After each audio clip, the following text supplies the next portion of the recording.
한 주간 쏟아지는 옥천 소식들을 모아 포인트를 짚어서 해석하는 코너 뷰포인트 시작합니다.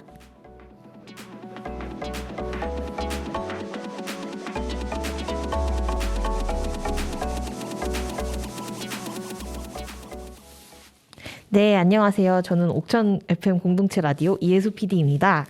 네, 안녕하세요. 옥천신문 이현경 기자입니다. 네, 오늘은 오프닝을 제가 해봤습니다. 더 잘하시는 것 같아요. 아니, 그렇지 않습니다. 이게 변주를 좀 줘서 네. 이렇게 좀 해보면 재밌을 것 같네요. 네, 좋습니다. 우리 그 애청자께서는 이 변화를 감지를 하셨을까요? 글쎄요. 한번 알아볼까요? 진짜 한 명이라도 있었으면 좋겠다. 이 소소한 변화를 좀 알아봐 주시는. 네, 다른 이벤트들도 앞으로 준비를 계속 해보면 재밌을 것 같아요. 중간중간에 오케이 네네. 오케이 알겠습니다. 여러분 제가 또 그렇게 돌아왔습니다. 지난 방송 처음으로 무대본으로 한번 해봤는데요. 네. 오늘도 바빴습니다. 예정에 없던 일정들이 아주 중간중간 켜켜이 쌓여서 아주 무대본으로 또 왔습니다. 네, 괜찮습니다. 저희에겐 편집이 있고 했던 부분은 제가 편집했습니다. 아니 그러니까 제가 그 무대본으로 하지 않는 이유 중에 가장 큰 이유는 이혜수 PD가 정말로 일이 많아요, 여러분. 그래서 편집 시간을 최대한 줄여주기 위해서 그냥 통째 1시간째 녹음해서 그냥 처음과 끝 조금 잘라내고 올릴 수 있도록 하겠다.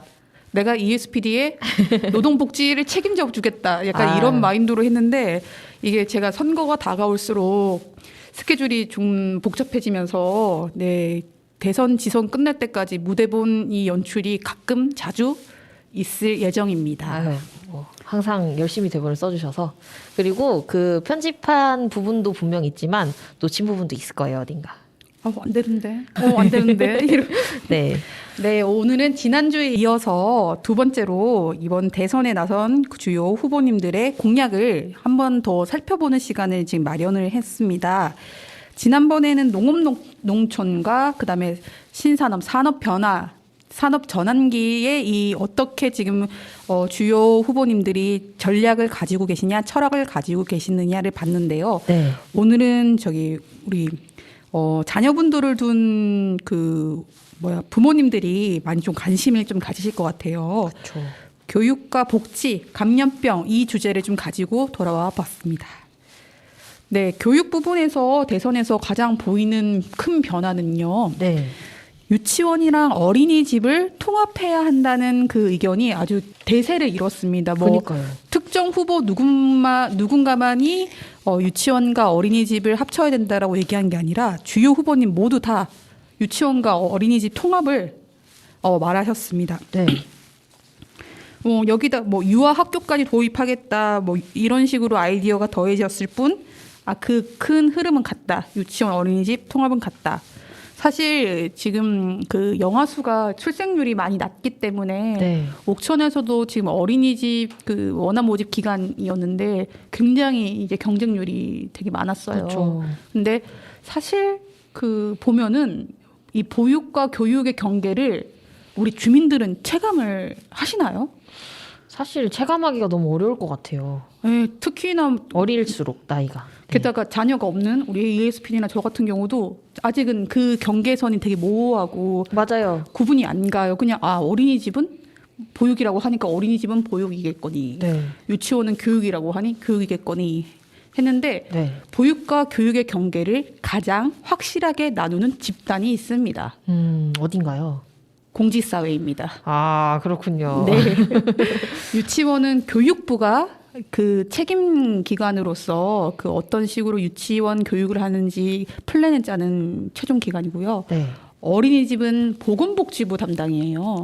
그렇다 보니까 보건복지부, 충북도, 옥천군으로 이렇게 내려오는 그 행정 시스템 체계를 가지고요. 유치원은 교육부, 교육청.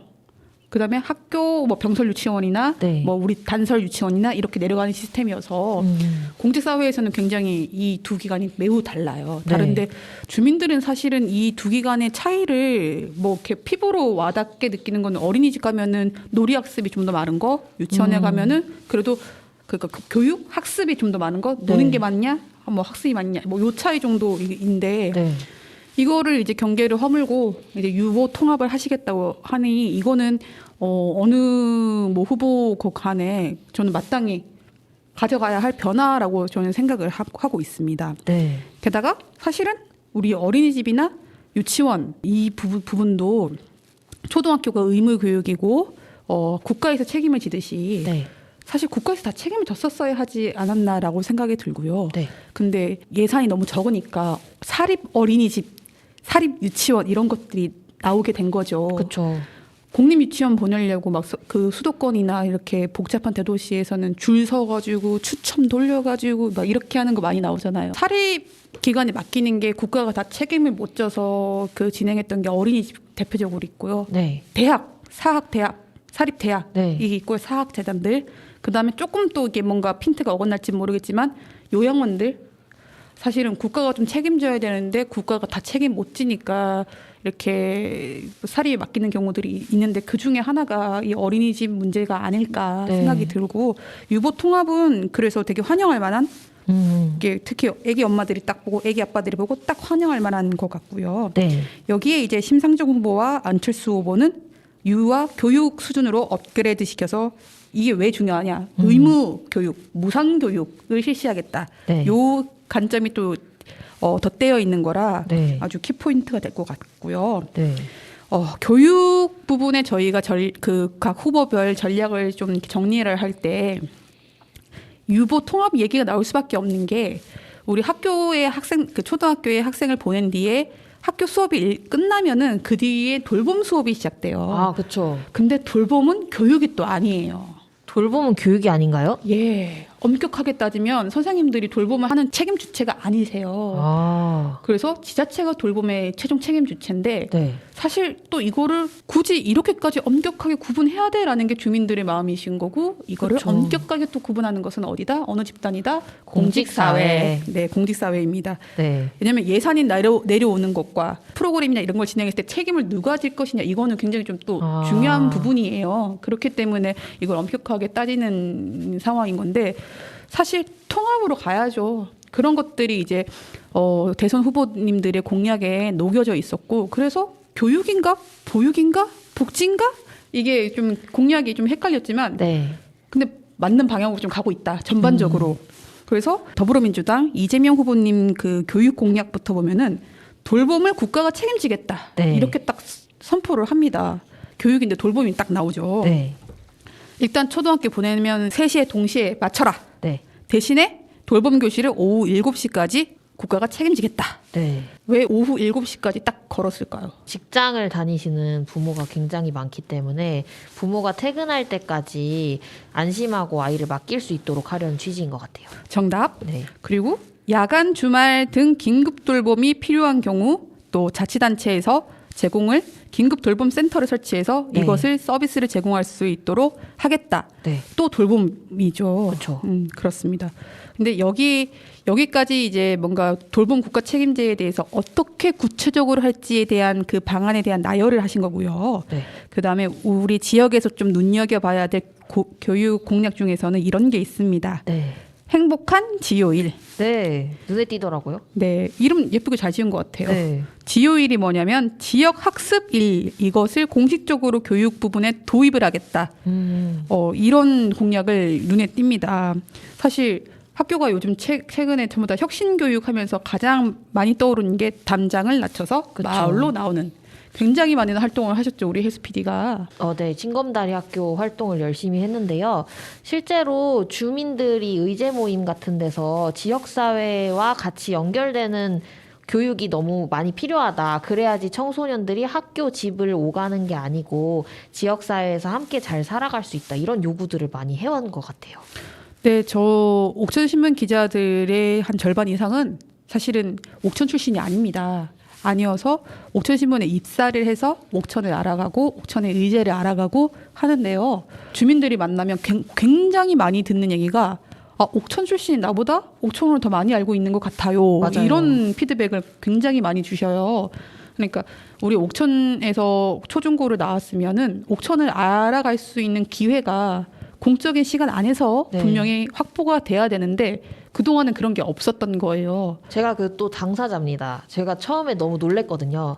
왜냐면 저는 유치원, 초등학교, 중학교, 고등학교를 다 옥천에서 다녔는데 학교랑 집을 오가고 뭐 친구들 사이에 커뮤니티는 있었지만 지역에서 이렇게 다양한 일들이 이루어지고 있다는 거를 알기 어려웠거든요. 근데 기자님들은 곳곳의 이야기들을 잘 알고 계신 거예요. 그래서 저도 그 얘기를 했었어요.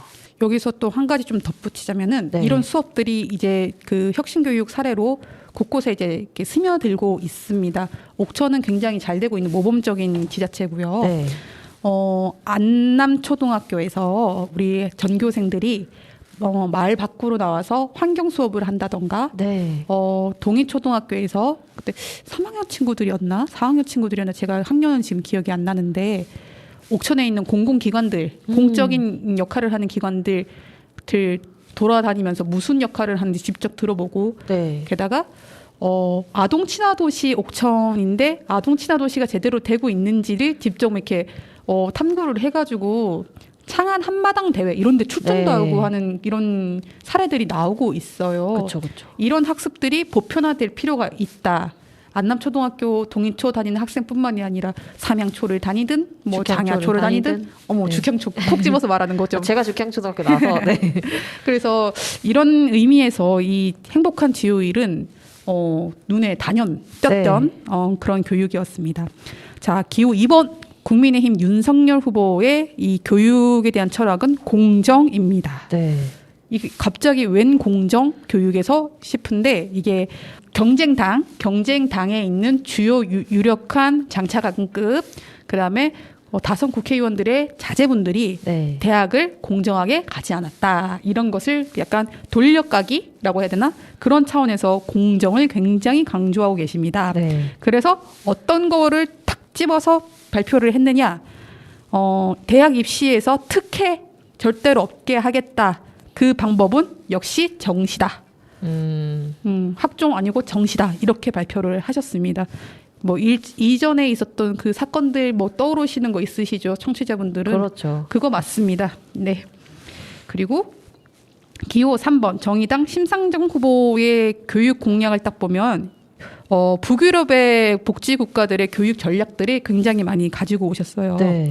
그러니까 우리가 기본 학력에 대해서 굉장히 걱정하시는 어른들이 많죠. 그렇죠. 그거는 핀란드식 중층 기본 학력 시스템. 네. 을 가지고 오는데 근데 이것만으로는 뭔가 우리 청소년들 어린이들의 진로를 탐색할 기회가 적다라고 네. 해서 그 덴마크식 전환학교 모델을 도입을 해가지고 기본 학력도 챙기면서 동시에 다양한 진로 체험을 할 수 있는 시스템을 어디 안에 제도권 안에서 해결을 하겠다. 네. 이런 얘기를 하시고 있는 거고 옛날에 제가 어떤 프로그램에서 본 기억이 나네요. 심상정 후보가 덴마크 직접 가가지고 네. 그 학교 보고 놀래고 애프터 스콜레 네, 맞아요. 네 전환 학교가 우리 해수 PD가 열심히 했던 징검다리 학교가 네, 맞습니다. 옥천에 그런 모델을 좀 실험을 했던 네. 그런 활동들이었죠. 근데 그게 정말 필요하다고 느끼는 게 저희 또래만 해도 대학교 2학년쯤에 휴학을 진짜 많이 하거든요. 이유가 뭔가요? 휴학하시는 이유가? 그 이유가 바로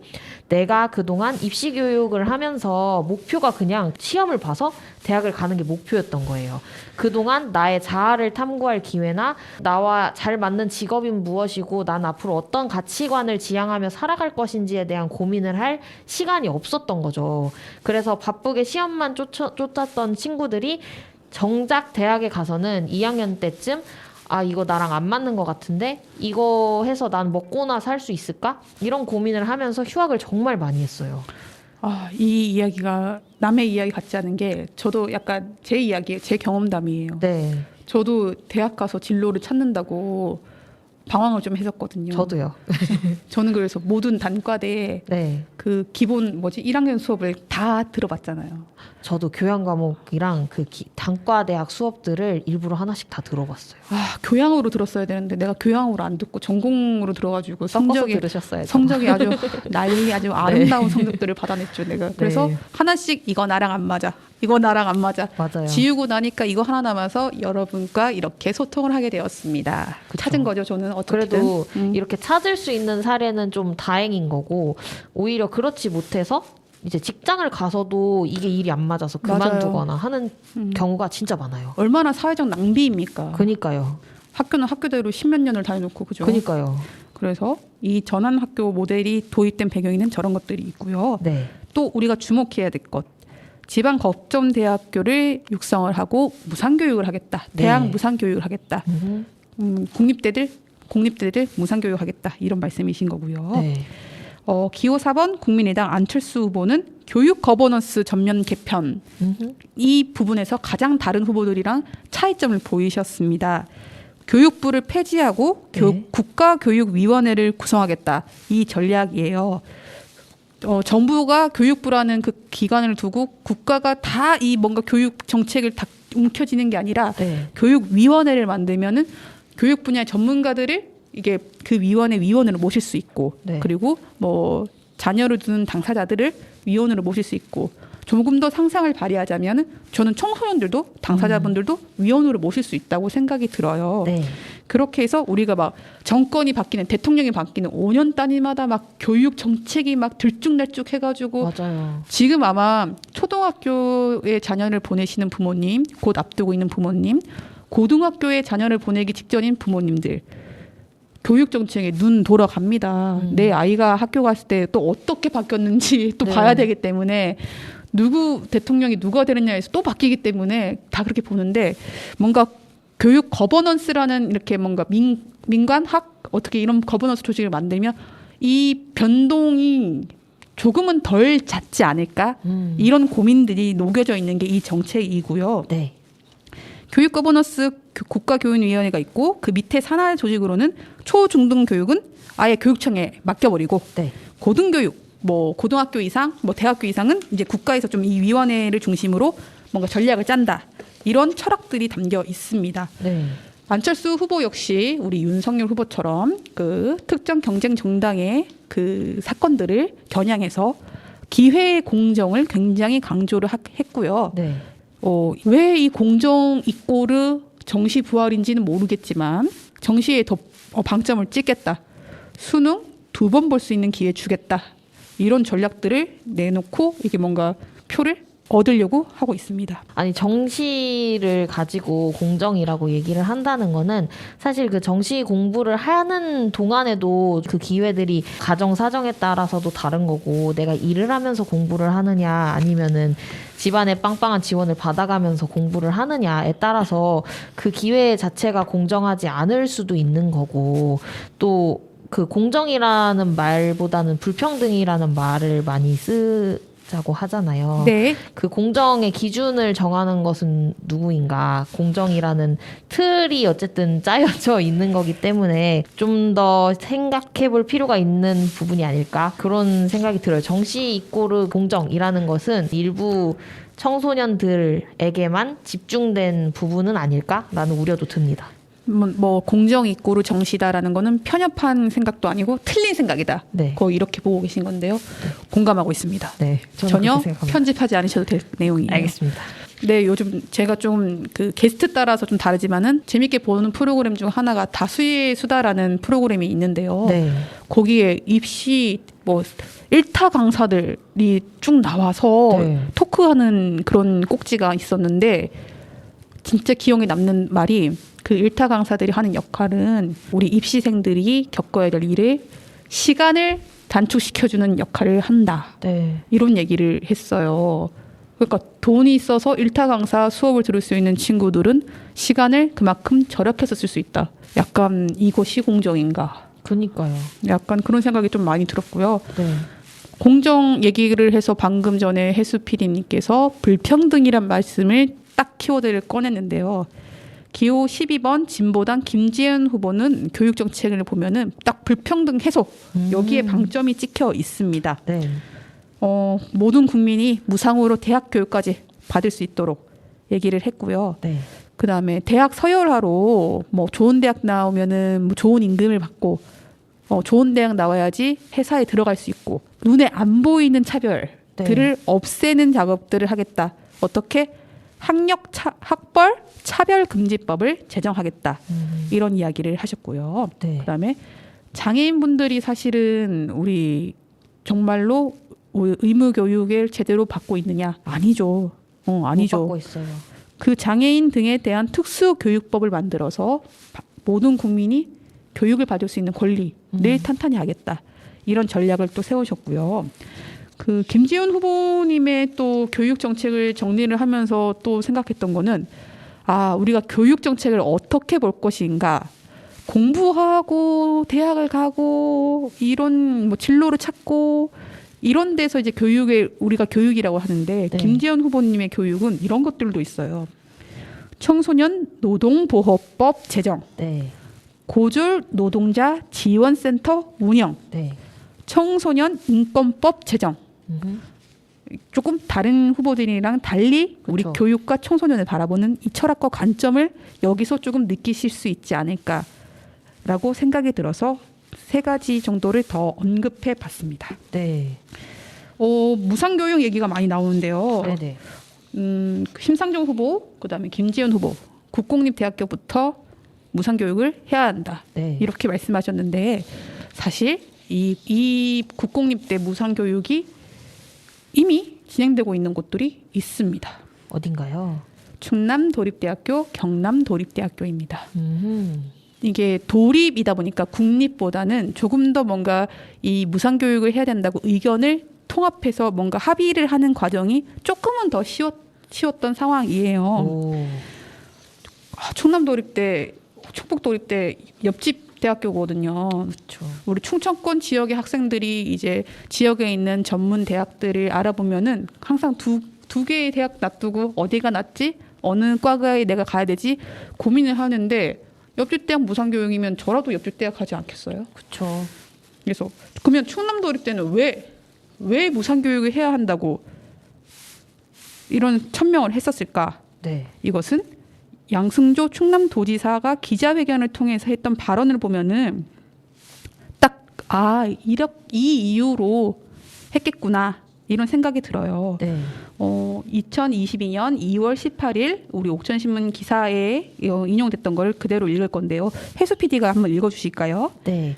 양승조 지사는 충남도립대의 공립대학 최초 무상교육은 저출산, 고령화, 사회양극화의 3대 위기와 청년 문제를 근본적으로 개선하는 과감한 결정이 될 것이라며 지역사회와 동행하고 지역 주민과 상생하는 지역대학으로 한층 거듭나는 한편 우리 사회의 유래되고 구조적인 문제에 새로운 해법을 도립대가 제시할 것이라고 이야기했습니다.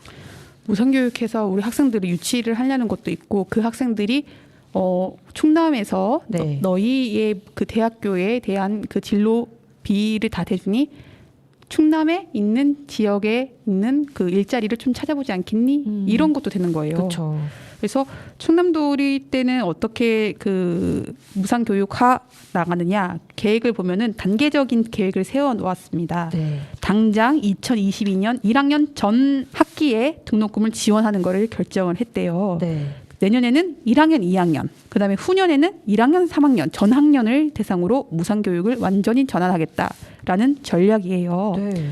그러니까 올해는 예산이 그렇게 따지고 보니까 4억 정도 든다고 하고요. 이게 생각보다는 많이 안 드는 것 같아요. 많이 적죠. 네. 내년에 끼케야 8억? 네. 그 후년에는 그러니까 10억 2천만 원. 충남도 전체 예산은 조 단위가 아닐까요? 10억 2천만 원이면 무상교육이 되는 거죠. 그렇죠. 우리 예산으로 따져도 이 예산을 투자해서 발생할 수 있는 사회적 가치를 생각하면 크지 않은 것 같아요. 맞습니다. 경북 도립대로 넘어가 보겠습니다. 도립대 최초로 무상교육을 하겠다 선언한 건 우리 충남도립대가 먼저입니다. 네. 그런데 경북도립대 우리는 단계적 아니고 학생 전원 등록금 지원하겠다. 네. 이렇게 발표를 해버립니다. 그래서 뭔가 최초 타이틀이 도립대 최초 전 학년 무상교육은 또 여기가 또 가져가려고 했던 거죠. 그렇군요. 네.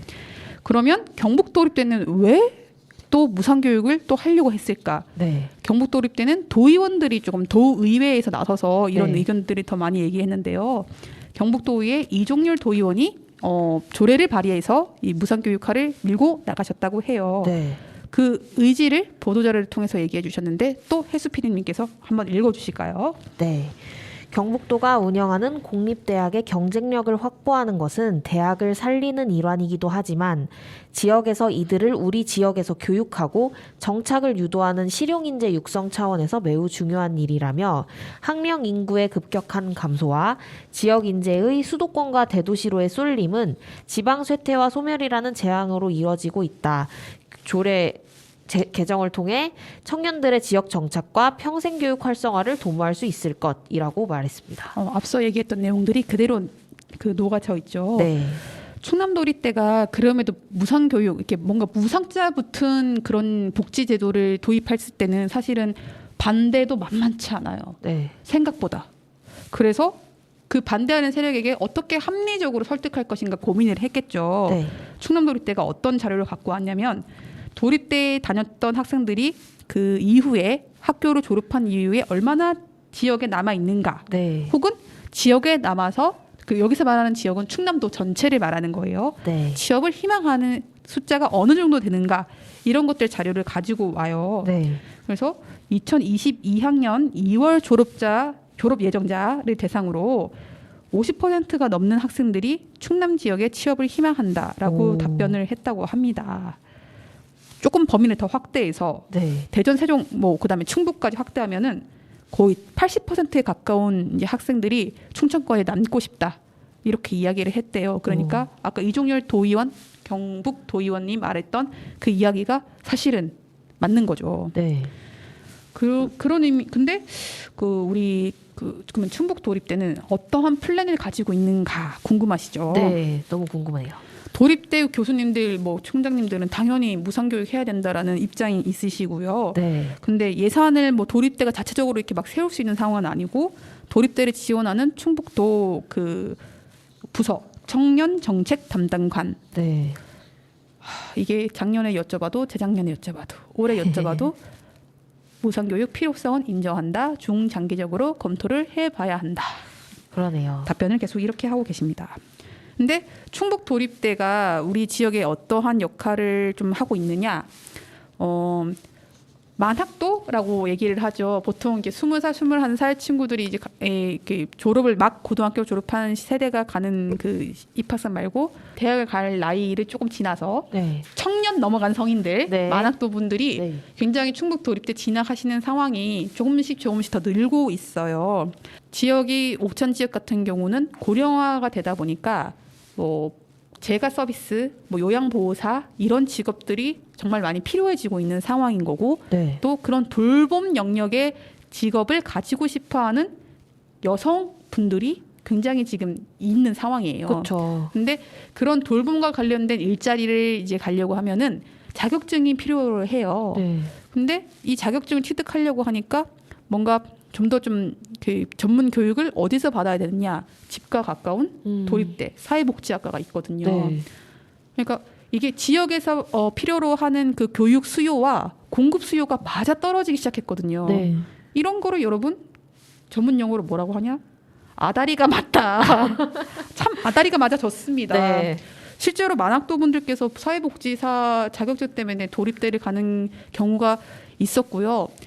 뭔가 직업 생활과 이 공부를 좀 병행하면서 내가 지금 하고 있는 일이 다른 돌봄과 관련된 부분으로 전환을 하시고 싶은 분들이 주말에도 열어달라. 이런 요구들을 계속 하고 계셔요. 네. 그러니까 근데 그분들이 보통 대개 여성이시거든요.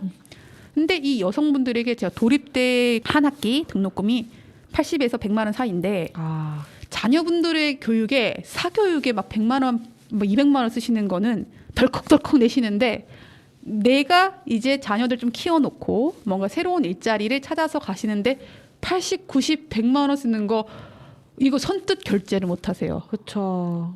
이 근데 지역에 필요로 하는 일자리인 거고요. 그쵸. 그다음에 그분들이 경제적 활동을 하면 당연히 지역 경제 살아날 수 있겠죠. 그렇죠. 이분들은 어차피 이 교육을 받아야 돼서 주변에 있는 다른 대학교를 이용하시는 경우도 있어요. 주말마다 버스 타고 다니시고 네. 버스 학교에서 대절을 또 해준다고 얘기를 들었거든요. 아. 그럴 필요가 뭐가 있겠습니까? 그러면 대학도 살아나고 지역 주민도 살아나고 이런 관점에서 좀 이렇게 충북대학교의 역할과 평생학습 기관으로서의 그 책임 이런 것들을 좀 다시 환기시키면은 이 무상 교육 저는 충분히 논의해볼 만하다라는 네, 생각이 듭니다. 그렇죠. 물론 대선 후에 이런 것들 정책을 누가 되든지 다른 사람의 정책 중에서 공약 중에서 좋은 거 있으면 적극적으로 좀 받아 안으셨으면 좋겠고요. 맞아요.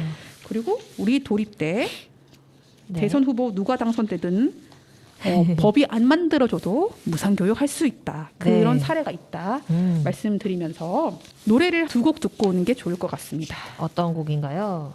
네, 라붐의 상상 더하기, 쿨의 아로하 두 곡 준비했는데요. 특별히 이 두 곡이 지금 세팅된 이유가 있나요? 오늘의 선곡은 모두 선거에 활용되는 선거송으로 골라주셨습니다. 선거송이지만 원곡을 들을 거예요. 상상 더하기, 아로하 두 곡 듣고 오겠습니다.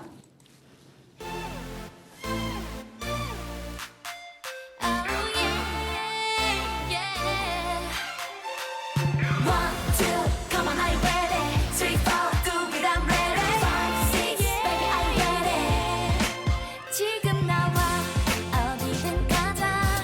지루한 하루 여기까지만 올스타. 작은 가방 운동화 챙겨. 자 더 크게 radio를 높이고. 코발트 블루 물가는 무슨 바다. 달빛 가득 묻은 작은 섬. 야경이 눈부신 도시는 어때? 함께라면 어디든 좋아. 난 너와 나 그곳으로 떠나는 거야. 상상에 더해서 어머 깜짝이야. 눈부셔 이건 뭐. Oh hello new world. 두 손 모아 소리치며 푸른 하늘이 내게로 와. 날아가 볼래. 상상의 미래로 가볼까. 바람을 타고 새로운 눈빛에 가슴이 붕붕붕. 발견했어 우리들만의 paradise.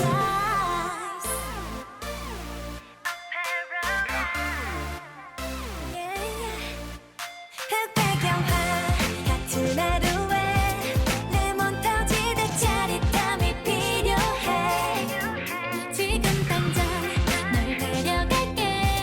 꿈꾸던 사진 속 그곳으로. 민트 그린 꽃바람 가득한 숲속. 달콤한 향기의 칵테일.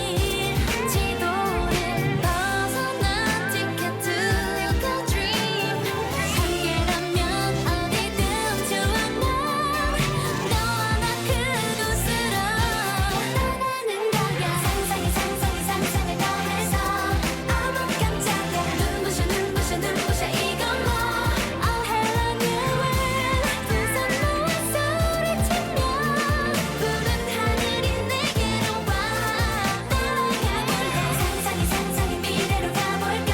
바람을 타고 새로운 눈빛에 가슴이 붕붕붕. 발견했어 우리들만의 paradise.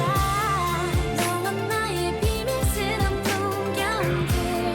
언제라도 다시 와주게. 네 은하수 아래 밤새 부른 노래 영원히 잊지 않을 거야. 이 시간 속에 영원히 네 품에 안기고 싶은 거. 단둘이 이 순간 잠들고 싶은 거. 지도에 넣는 이것을 꼭 기억해줘. 우리들만의 paradise.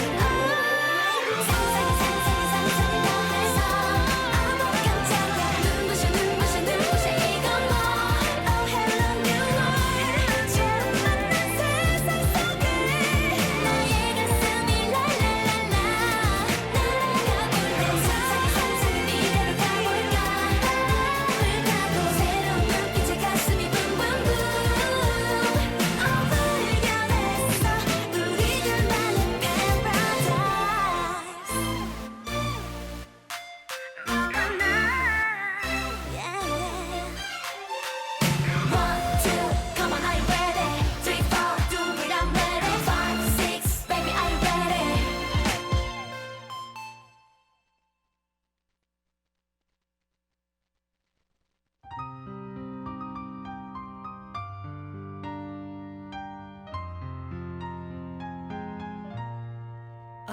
어두운 불빛 아래 촛불 하나 와인잔에 담긴 약속 하나 항상 너의 곁에서 널 지켜줄 거야 날 믿어준 너였잖아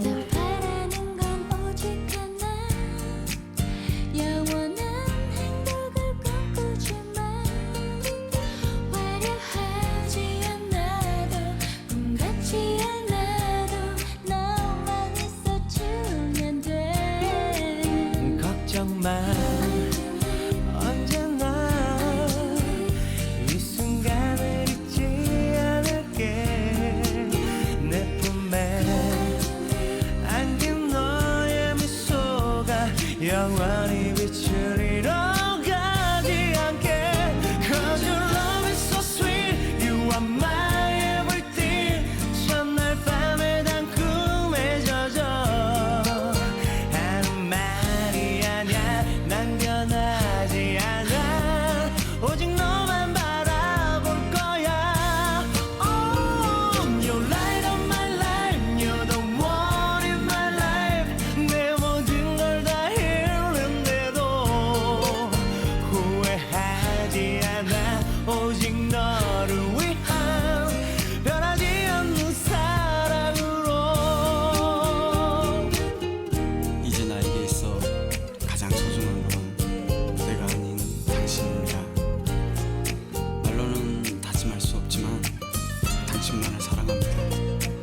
때로는 친구처럼 때로는 연인처럼 눈 감는 그날까지 당신만을 사랑합니다. 늘 하나라는 마음으로 흔들리지 않는 믿음으로 아픈 마음도 함께 기쁜 맘도 함께 나눠봐줬으면 해 약속해 힘들 때 너의 그늘이 되어줄게 내 품에 안긴 너의 미소가 영원히 비추리러 가지 않게 Cause your love is so sweet You are my everything 첫날 밤에 단 꿈에 젖어 하는 말이 아냐 난 변하지 않아 오직 너만 바라볼 거야 Oh, you're light of my life You're the one in my life 내 모든 걸 다 잃는데도 후회하지 않아 오직 너를 위한 변하지 않는 사랑으로 You light of my life You're the one in my life 내 모든 걸 다 잃는데도 후회하지 않아 오직 너를 위한 변하지 않는 사랑으로 All I ever want is your love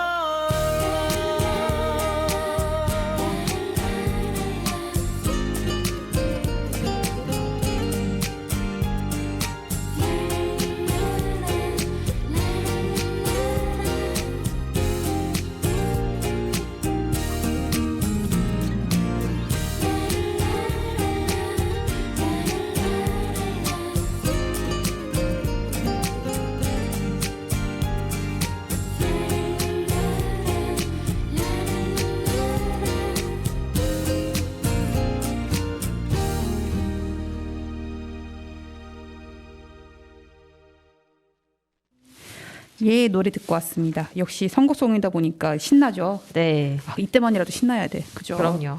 네, 여러분. 우리 선거는 신나는 우리 행사입니다. 신납시다. 교육 부분에 이어서 감염병 관련돼서 이제 대선 후보님들의 이야기를 좀 정리를 해보려고 하는데요. 네. 사실 이전 대선에서는 감염병 관련된 부분이 크게 부각되지 않았어요. 그런데 지금 3년 차로 넘어들었죠. 코로나 이 상황이. 네. 게다가 이제 국민들의 분노치가 점점 올라가고 있어요. 방역 수칙을 강화하면 따라서 누군가는 손해를 보는 게 분명히 있거든요. 네. 그렇기 때문에 그래서 그렇다 보니까 뭐 이렇게 지금 문재인 정권을 이어가야 되는 민주당 입장에서는 감염병 관련된 정책을 이재명 후보자가 1번 정책으로 10대 공약의 1번으로 걸을 정도로 예민하게 지금 받아들이고 있다. 근데 대동소이합니다. 이게 국가가 강제적으로 방역 수칙을 강화해서 얻은 피해액, 손실액은 국가가 책임져야 된다. 이런 얘기를 대동소이하게 하고 계시고요. 네. 여기에 더해서 이제 새로운 바이러스가 등장했을 때 국가가 어떠한 역할을 하고 책임을 져야 되느냐. 공공의료 강화도 이제 또 대동소이하게 얘기가 됐어요. 네. 이재명 후보, 심상정 후보, 안철수 후보, 김재현 후보 모두 공공병원의 강화를 이야기를 했어요. 근데 대선 후보들이 공공병원 강화를 일제히 다 얘기를 했기 때문에 뭔가 공공병원이 막 뚝딱뚝딱 만들어질 조짐이 보이죠. 네. 근데 우리 옥천에서 주목해야 될 부분은 그러면 공공병원이 어디에 들어서냐 그 부분을 좀 봐야 되는데요. 네. 여러분 70개 중진료권이라는 말을 좀 이렇게 공공병원에 관심이 있으신 분들은 들어본 적이 있을 거예요. 이미 보건복지부가 2019년도에 인구수, 대형 병원과 뭐 지자체 간의 그 이동 거리, 네. 의료 이용률 뭐 이런 것들을 종합을 해서 권역을 70개로 나눠놨어요. 네. 이 70개는 공공병원이든 아니면 공공의료원이든 아니면 대형 뭐 대학병원이든 분명히 한계가 있어야 한다. 이렇게 해놨는데요. 우리 옥천 어디에 들어가 있게요? 청주. 네, 청주 청주. 중진료권으로 묶여져 있습니다. 네. 2021년 12월 17일 충북도의회가 발표한 보도 자료를 보면요. 네. 중진료권이 우리랑 비슷한 그 현안을 가진 강원도는 6개 권역으로 가지고 있대요. 네. 전라북도는 5개 권역. 네. 근데 충청북도는 3개의 중진료권밖에 없다고 합니다. 그중 하나가 청주권, 또 하나가 충주권, 네. 그다음에 제천권 이렇게 3개인데요. 듣기만 해도 중부, 북부 여기가 다죠. 네. 남부권은 별도의 중진료권으로 설정을 못 받았고요. 네. 보은, 옥천, 영동, 증평, 진천, 청주 6개 지자체가 하나의 청주권 중진료권으로 묶여져 있어요. 네. 여기 인구수가 어마무시하게 많습니다. 몇 명이게요? 111만 7천 명. 아주 정확하십니다. 네. 111만 7천 명을 하나의 진료권으로 묶어놓고 하나의 공공의료원이 뭔가 책임을 져야 되는 시스템이 이렇게 말이 사실 안 됩니다. 그렇죠. 게다가 가장 큰 오류가 있었는데요. 네. 어떤 오류냐? 중진료권 구분하는데 가장 중요한 게 병원을 이동 시간이 가장 중요하게 고려가 돼야 되는데 네. 60분을 잡아놨어요. 네. 보건복지부가 70개 나눌 때 60분을 기준으로 좀 잡았는데 사실 옥천에서 청주까지 가는데 60분에 끊을 수 있습니까? 무슨 엄청나게 과속을 해야 가능할지 모르겠지만 보통 1시간 넘게 걸리죠. 맞습니다. 그렇기 때문에 남부권은 별도의 중진료권으로 묶어달라 이런 얘기가 끊임없이 지금 나오고 있는 거예요. 네. 근데 만약에 이제 대선 후보님들이 당연히 공공병원의 중요성을 알게 뭔가 인지를 했기 때문에 중진료권마다 병원을 점진적으로 늘려가겠다 했을 때 우리는 빨리 중진료권의 별도의 중진료권을 좀 분리할 필요가 그쵸. 그런 의견을 낼 필요가 있습니다. 그런 부분에 있어서 조금 주목을 해보시면은 이런 그 공약들이 조금 다르게 이해가 되실 수 있으실 것 같아요. 네. 그리고 복지 정책에서 보면은 이제 복지 그 최근에 집안에 아픈 사람이 있다거나 어머니 아버지가 그 노쇠하셔서 뭔가 모셔야 되는 경우 그런데 이 경우들이 국가가 뭔가 이들을 책임지지 아니하고 돌봄과 부양의 의무를 모두 가족과 자녀와 지인들에게 넘어가는 이 상황들 속에서 사실은 안타까운 그 일들이 굉장히 많았죠. 그렇죠.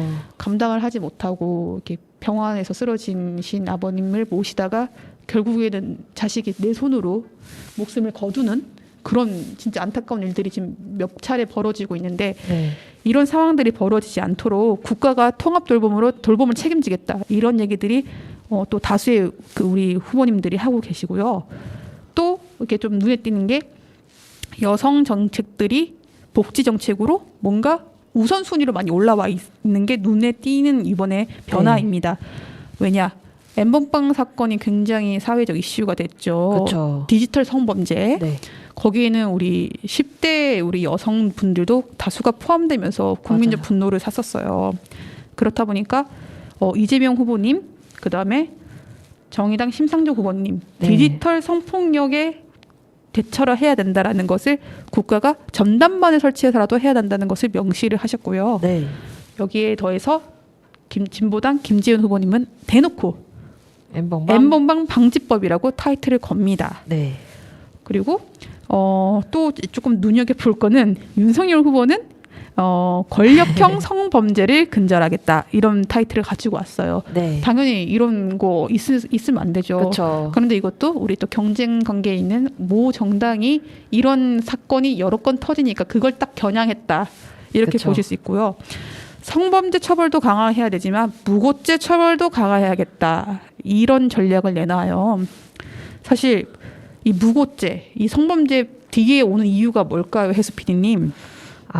그러니까 성범죄를 입증을 해야 되잖아요. 보통 피해자가 입증을 해야 되는데 피해자가 입증을 하는 과정에서 증거가 나오지 않는 경우에 실제로 피해를 입었더라도 다르게 해석되는 경우도 분명 있고 물론 아닌 경우도 있을 수는 있겠지만 그런 경우보다는 저는 입증하기 어려운 경우가 더 많을 거라고 생각을 하거든요.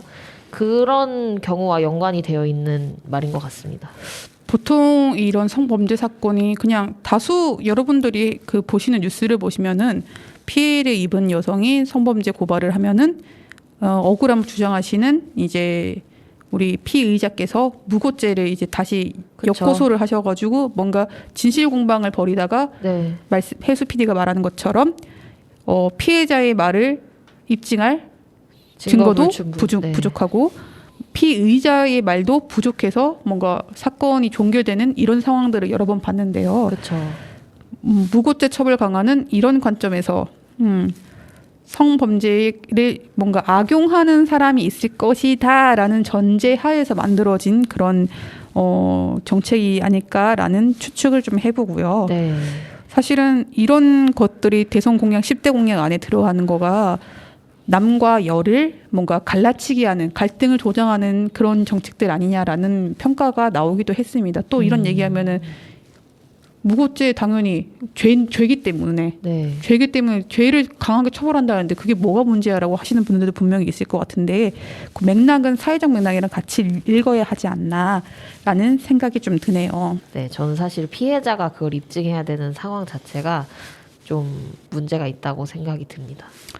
여러모로 이제 뭔가 제도적 보완이 좀 네. 이루어져야 될 것 같아요. 네. 자, 여러분 그리고 우리가 이제 이 방송이 나가는 날이 사전 투표일이에요. 네. 금요일, 토요일 이틀간 사전 투표일이기 때문에 대선 후보들이 우리 옥천, 충청 공약을 어떤 것들을 좀 내놓았냐 좀 더 가지치기를 해서 볼 필요가 또 있을 것 같아요. 네. 옥천 공약이라고 해서 딱 옥천자를 타이틀을 걸고 공약을 내세우신 분은 더불어민주당 이재명 후보와 국민의힘 윤석열 후보 두 분이셔요. 네. 이재명 후보 옥천 공약을 보면 충청권 광역철도 대전 옥천 연장을 빠르게 조속히 완공하겠다. 근대 역사 문화 공간 재생 활성화 사업을 적극 지원하겠다. 이 근대 역사 문화 공간은 구읍에 옥천군이 옥야동촌 유토피아라는 공모 사업을 신청을 해서 조성을 하고 있어요. 네. 전통문화 체험과 뒤편을 정비를 좀 해서 주차장도 만들고 체험장도 만들고 하는 사업인데 이 사업을 지원할 수 있도록 하겠다. 그다음에 세 번째 생태관광 1번지 대청호. 네. 요거를 내걸었어요. 친환경 전기배를 지원을 해서 하겠다. 지난 그다음에 방송에 나왔죠. 네 그렇습니다. 그다음에 우리 이원면에 가면 이원면이 산림 바이오 산업을 좀 이렇게 육성하고 있어요. 네. 그 사업에 또 투자를 하겠다. 그리고 옥천의 게이트볼장 이외에 청년들 신중년들이 이렇게 뭔가 스포츠 활동할 때 뭐 시설이 부족하니까 다목적 구장 설립할 때 국가 예산 지원하겠다. 이런 것들을 공약으로 걸었습니다. 그리고 국민의힘 윤석열 후보님은 비슷해요. 대청호가 상수원 보호구역으로 규제에 너무 많이 묶여 있으니까 이것을 완화할 수 있도록 조치를 취하겠다. 네. 농촌 사회다 보니까 의료의 질이 굉장히 떨어져서 이거를 강화할 수 있는 마을 주치의 제도 도입하고 이동형 방문 진료 확대해 나가겠다. 그리고 산부인과 소아과 같은 필수 의료 분야가 농촌에 사실 의사 없거든요. 산부인과. 네. 농촌병원에 상주할 수 있도록 하겠다. 그다음 옥천이 관광 인프라 조성할 때 적극적으로 투자를 해서 먹고 사니즘을 해결할 수 있도록 조금 노력을 하겠다. 이런 공약들을 옥천 공약으로 좀 걸었어요. 네. 사실 열심히 의제 발굴해서 정당에 올려가지고 나왔다는 느낌이 좀 나죠. 네. 네. 이재명 후보님 공약은 옥천에 있는 민주당 뭐 정치인들이 보시는 옥천 발전 전략이랑 뚝 떨어지고요. 네. 윤석열 후보님 공약은 반대로 국민의힘 소속 우리 지역에 있는 정치인들이 옥천 발전 전략을 어떻게 보고 있는 거랑 똑 떨어지기 때문에 네. 네, 그렇게 보시면 될 것 같아요. 우리 심상정 후보님, 안철수 후보님, 김재현 후보님이 충청권 이렇게 묶어서 공약을 발표를 하셨는데요. 네. 그 중에서 우리 그냥 공통 공약이지만은 좀 눈여겨보고 다시 상기해볼 부분이 심상정 후보님은 1면 1초중 절대 학교를 유지하겠다. 네. 우리 진짜 어렵게 지켜내지 않았습니까? 청성초등학교. 네. 청산 중고 통폐합한다고 했을 때도 주민들이 그 추운 날 체육관 가가지고 반대해가지고 어렵게 지켜냈거든요. 그래서 1면 1초중 절대 학교 지켜내겠다. 그다음 읍면 버스 무상 공영제를 하겠다. 이것도 우리 옥천 전국 공통이지만 옥천의 주민들이 좀 눈여겨 볼 만한 공약이라고 보고요. 네. 농어민들께 기본소득 월 30만 원을 제공하겠다. 이것도 조금 눈여겨 볼 만합니다. 안철수 후보님, 네, 충청권 공약으로 충청권 메가시티 1번으로 거셨고요. 네. 그다음 충청권 지방은행을 만들도록 하겠다라고 하셨어요. 이 충청권 메가시티, 충청권 지방은행 이 전략은 충북도지사, 충남도지사, 대전시장, 세종시장이 공통 공약 개발해가지고 이런 거가 충청권에 필요해요 하는 발표안에 포함이 됐던 내용들이에요. 네. 적극적으로 받아 안으셨던 거고요. 그다음 백두대간 휴양 관광벨트 사업들이 조속히 진행될 수 있도록 하겠다 이랬는데 이게 왜 중요하냐? 옥천군도 이 백두대간 휴양 관광벨트의 한 구간에 들어갑니다. 네. 이걸로 뭐 장개관광지 개발 사업비를 따낸다든가 하는 그런 변수가 있기 때문에 이런 공약들이 나왔던 것 같고요. 진보당 김재현 후보님 그 공약에서 옥천 주민들이 좀 더 공통 공약이지만은 옥천 상황에 좀 대입해서 볼 수 있는 거가 대학 무상교육, 네. 우리 도립대학교 아까 무상교육 얘기 필요성 얘기했죠. 네. 그 관점에서 이어볼 수 있고 여기는 이제 농민수당법에서 월에 150 거의 이거 농민 월급제고 네. 지난 시간에 설명드렸다시피 독일과 스위스 이런 데서는 농업인의 그 1년 수익의 절반에서 절반 이상이 국가에서 지원해주는 직불금으로 이렇게 충당이 되고 있다고 설명을 드렸었는데요. 네. 월에 150이면 거의 그 정도 수준이 됩니다. 네. 그리고 전국민 주치의제, 돌봄 노동자 고용제 이 전략을 내세우셨는데요. 전국민 주치 당연히 농촌 지역의 주민들이 의료와 열악하기 때문에 주치의제는 농촌 주민들에게 큰 변화를 줄 수 있는 복지일 것 같고요. 아까 또 도립대 얘기하시면서 우리가 지역에 있는 우리 여성분들이 돌봄 노동자로 도전을 많이 하는 상황인데 네. 사실은 이게 돌봄도 국가가 책임져야 된다는 얘기가 나올 정도로 이게 뭔가 영역이 공적 영역인 서비스가 됐어요. 근데 그쵸. 그런 얘기가 나온다는 것은 반대로 지금 사적 영역에서 이걸 챙기고 있다라는 거를 보여주거든요. 그러니까 노동자들이 열악해요, 상황이. 그러면 서비스 질은 당연히 떨어질 수밖에 없다. 그렇죠. 근데 돌봄 노동자를 국가 고용제로 바꾸겠다는 거는 돌봄 노동자들의 그 수준을 좀 향상시켜가지고 서비스의 질도 향상시키겠다 이런 의미가 있기 때문에 좀 눈여겨볼 만하지 않을까라는 생각을 했습니다. 네. 여러분 투표는 꼭 하러 가셔야 돼요. 그럼요. 꼭 하러 가셔야 되고 사전 투표를 하시든지 3월 9일 당일에, 하시든지 꼭 하셨으면 좋겠고 저희 방송을 그 지난주와 이번 주 들으신 분들이 뭐 다각적으로 좀 정책을 검토를 해서 인물 보고 뽑지 마시고 내 삶을 바꿔줄 내 이웃의 삶을 바꿔줄 농촌에 살고 있는 우리의 삶을 조금 바꿔줄 정책이 무엇이 있느냐라는 관점에서 투표를 하셨으면 좋겠고 투표가 끝나고 난 뒤에 너는 어떤 정책이 마음에 들어서 투표를 하였니? 라고 물었을 때 당당하게 나는 진짜 지금 이 대한민국에 혹은 옥천에 이 정책은 진짜 필요한 것 같다라는 정책 하나씩은 말씀하실 수 있는 네. 그런 선거 문화가 정착이 좀 됐으면 하는 바람이 있습니다. 네. 알찬 방송이었습니다. 앞으로도 무대분 해도 될 것 같네요. 오늘 슬로건 얘기는 못했지만 알겠습니다. 네. 마지막 두 곡 어떤 곡을 선곡을 하셨나요? 마지막 두 곡은 이무진의 신호등이랑 이한철의 슈퍼스타입니다. 네, 두 곡 듣고 우리는 다음 주에 또 만나는 걸로 마무리를 하도록 하겠습니다. 네. 다음 주에 다시 만나요. 또 만나요.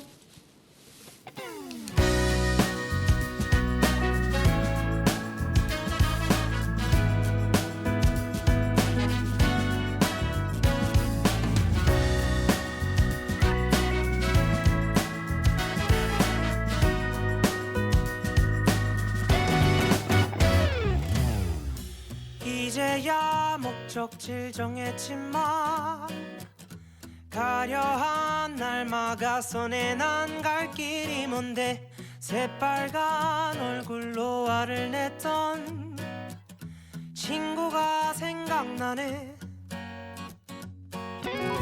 이미 난 발걸음을 뗐지만 가려한 날 재촉하네. 걷기도 힘든데 새파랗게 겁에 질려 도망간 친구가 내 맴도네. 건반처럼 생긴 도로 위에 수많은 동그라미들 모두가 멈췄다 굴렀단 말은 잘 들어. 그건 나도 문제가 아냐. 붉은색 푸른색 그 사이 3초 그 짧은 시간 노란색 빛을 내는 저기 저 신호등이 내 머릿속을 탕 비워버려. 내가 빠른지도 느린지 모르겠어. 그저 눈앞이 샛노랄 뿐이야.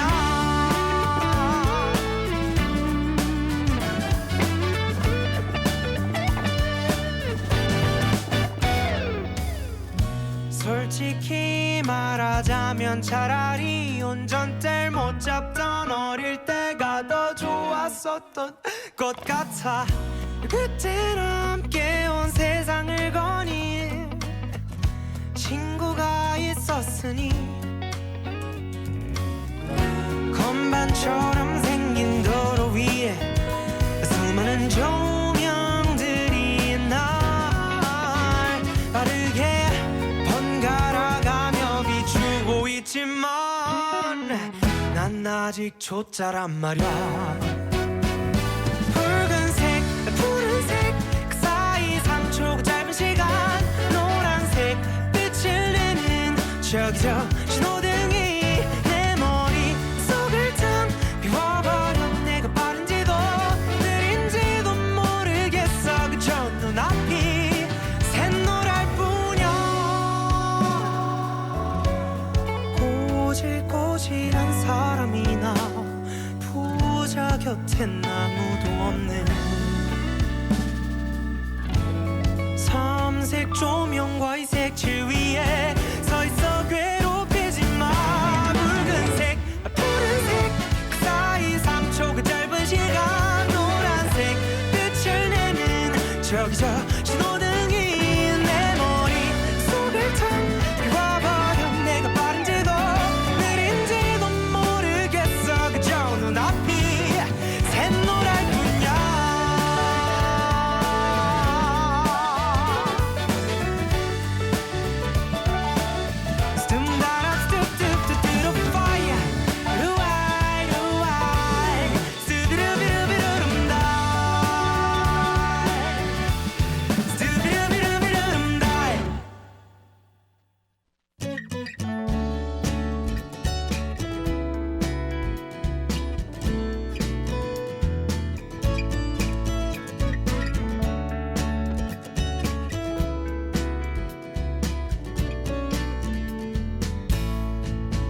지난 날 아무 계획도 없이 여기서 울러왔던 너.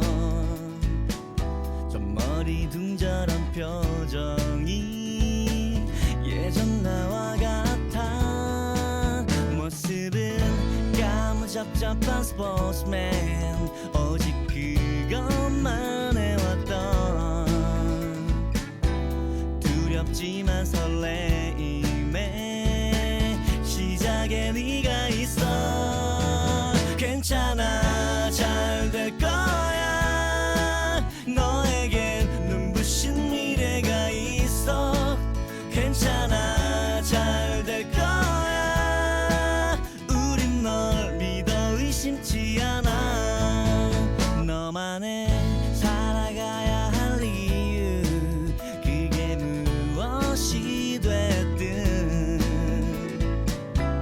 후회 없이만 산다면 그것이 슈퍼스타. 괜찮아 잘 될